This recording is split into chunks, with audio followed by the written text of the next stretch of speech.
নমস্কার। আমি সমাজতান্ত্রিক বঙ্গীয় পুরুষ মোর্চার একজন সদস্য স্থিতধী দাস বলছি। আজকে আমার একটি বক্তব্য রয়েছে। মোটামুটি ১-২ দিন আগে বাংলা বিজেপির একজন নেতা, বরিষ্ঠ নেতা তথাগত রায় একটি টুইট করেছেন সিএএ এই বিষয়ে। সিএএর বিষয়টিতে ওনার বক্তব্য হলো, যারা যারা অন্য দেশ থেকে মানে বাংলাদেশ, পাকিস্তান, আফগানিস্তান এই সমস্ত দেশ থেকে ধর্মীয় কারণে অত্যাচারিত হয়ে আমাদের দেশে যারা নাগরিকত্ব নিতে আসবেন, মানে সিএএ আইনে যেটাই বলা হয়েছে, সেই নাগরিকত্ব নেওয়ার সময় যেন সেই মানে যারা আসছেন শরণার্থীরা, তাদের মধ্যে বেছে বেছে পুরুষদের লিঙ্গ পরীক্ষা যেন করা হয়। এই বিষয়টি নিয়ে আমি ব্যক্তিগতভাবে কিছু বলতে চাইছি না, কারণ অত্যন্ত কদর্য মানসিকতার পরিচয়।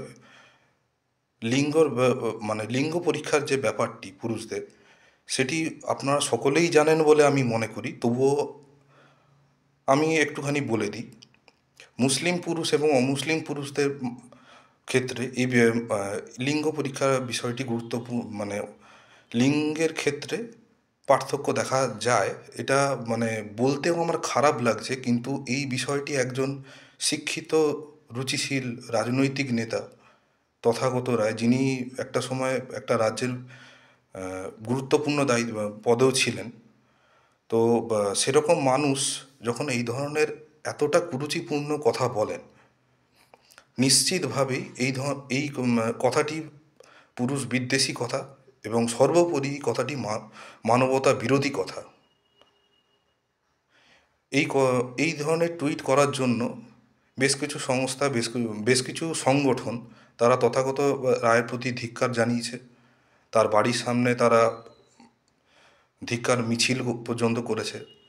তিনি যে কথাটি বলেছেন, সেই কথার নিরিখে তাকে ক্ষমা চাইতেও বলা হয়েছে। তথাগত রায়ের পক্ষ থেকে কোনো রকম প্রতিক্রিয়া এখনো পর্যন্ত আসেনি। সমাজতান্ত্রিক বঙ্গীয় পুরুষ মোর্চার পক্ষ থেকে সভাপতি উত্তরণ দা, কার্যকরী সভাপতি সমৃদ্ধ দেব এবং যারা যারা আমরা সদস্যরা রয়েছি, প্রত্যেকেই এই ধরনের কথার তীব্র নিন্দা জানাই।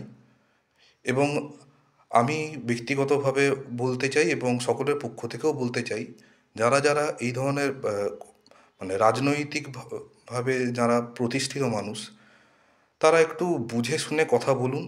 তারা একটুখানি নিজেদের শিক্ষা, বিবেক, বুদ্ধি, বিবেচনা এগুলো কাজে লাগিয়ে একটু মন্তব্য করুন, যাতে সাধারণ মানুষের কাছে কোনো রকম বিরূপ প্রতিক্রিয়া না যায় এবং সাধারণ মানুষ কোনোভাবে যেন ভুল জিনিসটাকে না শেখে। কারণ আপনারা কিন্তু তাদের কাছে বলতে গেলে অনেক বড় মানে কিছু আর কি, তাদের আইডল। সাধারণ মানুষরা আপনাদের মানে আপনাদেরকে আইডল ভেবে ভোট দেন। এটাই আমাদের দেশে ভোটিং সিস্টেম, মানে ভোটিং সিস্টেম বলা উচিত নয়, সাধারণ মানুষ এভাবেই ভোট দেন। তারা যে নেতাকে পছন্দ তাকে ভোট দেন। তো আপনারা একটুখানি সাবধানী হন। উল্টো পাল্টা কথা বলা, এই ধরনের মানে যে কালচার, এখনকার রাজনীতির যে কালচার হয়ে গিয়েছে, এই ধরনের কথাবার্তা প্লিজ বন্ধ করুন এবং দয়া করে পুরুষ বিদ্বেষী কথা বলে এইভাবে পুরুষদেরকে অপমান করাটা বন্ধ করুন। নমস্কার, আমার আজ এইটুকুই কথা বলার ছিল।